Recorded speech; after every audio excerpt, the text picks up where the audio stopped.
We'll just sit back and enjoy ourselves for a while now. Well, I tell you about Mickey Nashke, was born here in Galveston in 1974, BOI. He was diagnosed with epilepsy when he was 10 years old.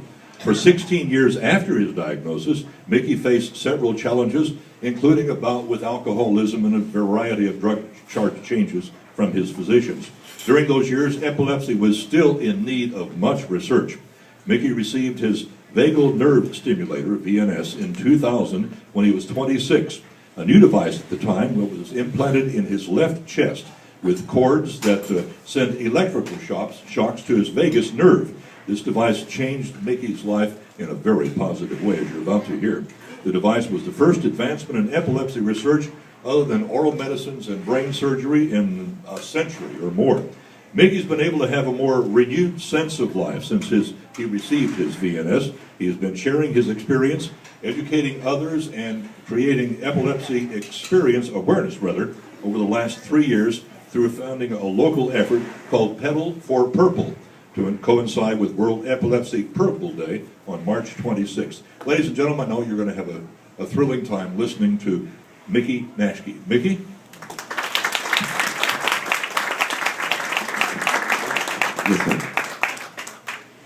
Thank you, Mr. Smith.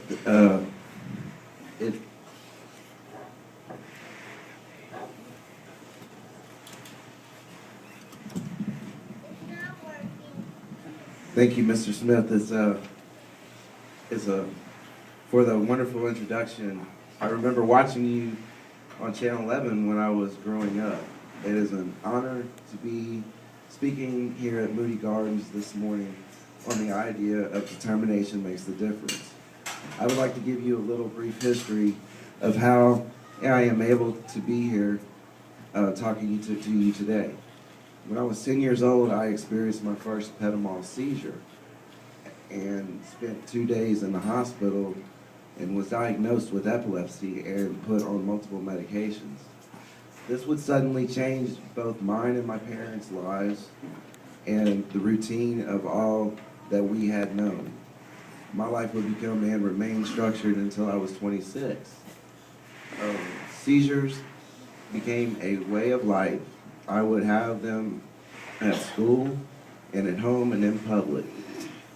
Growing up, I experienced many seizures. During high school especially, my parents were very protective of me. Yet I knew my epilepsy was something I had to deal with or hide away from the world. And I chose to not let it define me. Doctors had me try several different oral medications, hoping my seizures would subside, yet they did not. After high school, I was determined to live life away from my parents to try things on my own.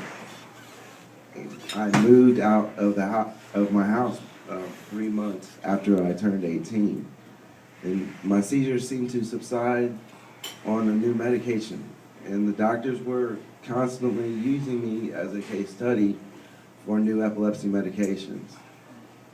And with this newfound freedom, I learned how to drive and started to consume adult beverages against the doctor's orders. By the time I was 21, one morning on the way to work, I had had the flu, and I had had a seizure because my grandma gave me some Vicks NyQuil, and I drove my car off the Galveston seawall. And I was extremely lucky that I suffered no injuries. And you youngsters, listen to this, thanks to my seatbelt. And the seizures, seemed through my adulthood until I was 23. And after a visit with a new neurologist, I became a candidate for brain surgery. And at that time, other than oral medications, brain surgery was the only other option. And I then spent 1 week in the hospital off my medications so the doctors could observe me. And my mom had heard of a new advancement in epilepsy called the vagal nerve stimulator and encouraged me to wait on pursuing brain surgery. I received a call 4 days after the week stay in the hospital from the neurologist telling me I was scheduled for brain surgery. And the hospital would be during my 25th to my 23rd, but 24th birthday, excuse me. And I didn't want to spend my birthday in the hospital, and 6 weeks was not enough time to prepare. And I felt like I didn't get enough time to process it, and that the decision was too big, and too big of a one to make at that point. I would spend the next 2 years on and off new medications and everything. And my neurologist informed me of a new medication that would allow me to stop taking these other poisons. And I would just have to take, I had to make some personal decisions, which would meant get off of alcohol, and because the medicine would subside with the alcohol and not work right. And he put me in the hospital, and I quit drinking. And I was in the hospital, and I quit drinking in a weekend. And I credit that medicine in part in saving my life. And I am still on it today, 14 years later. And when I got on it, I just felt like I just came back to life, because it was just like a really weird situation.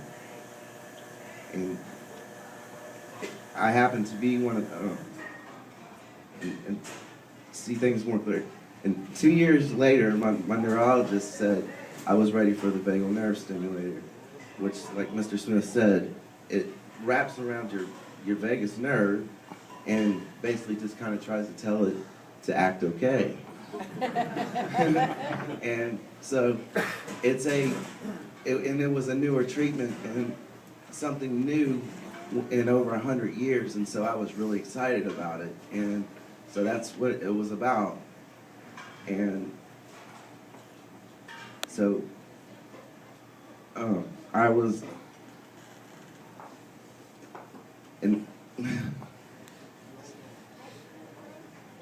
being with others, and I started was able in sharing my experience with others about the VNS, and they kind of caught on to it, and they put me in the New York Times and did some other stuff, and it really, I was just really inspired, because I'd always wanted to help others who had epilepsy, because we were like just so pushed in the back in the bus, and it was amazing.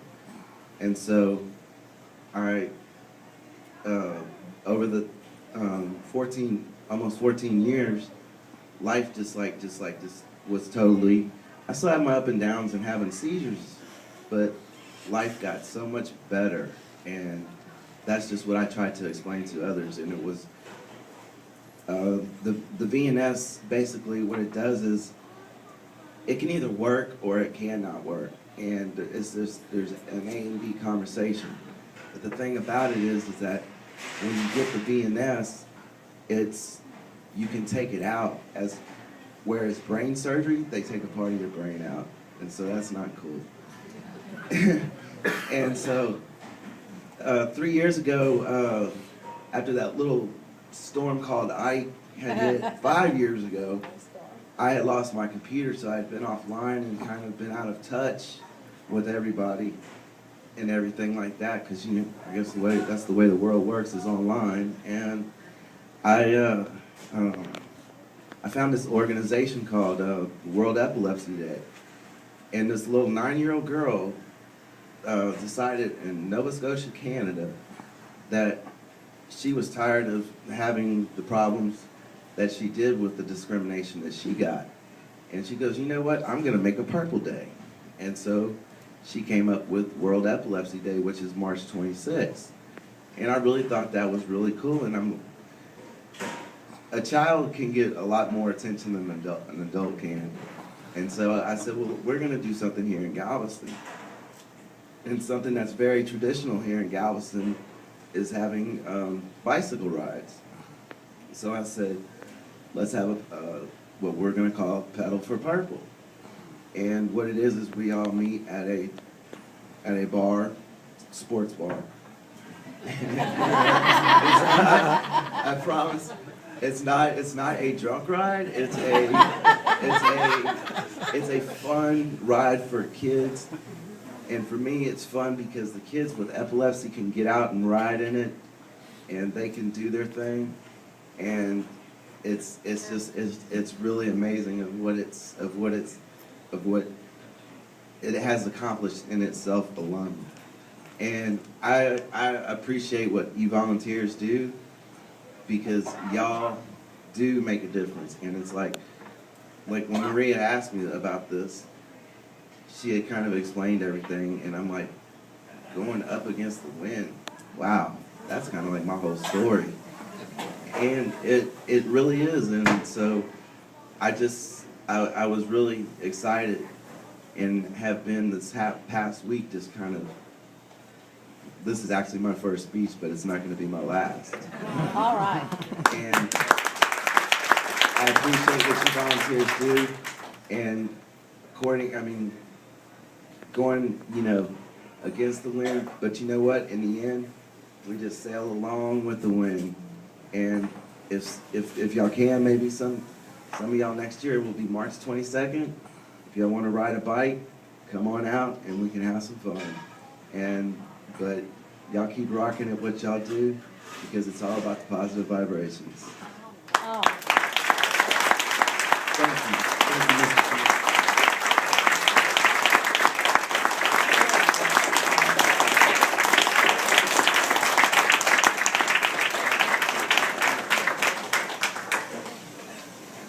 Outstanding, Mickey. Thank you. Thank you very much.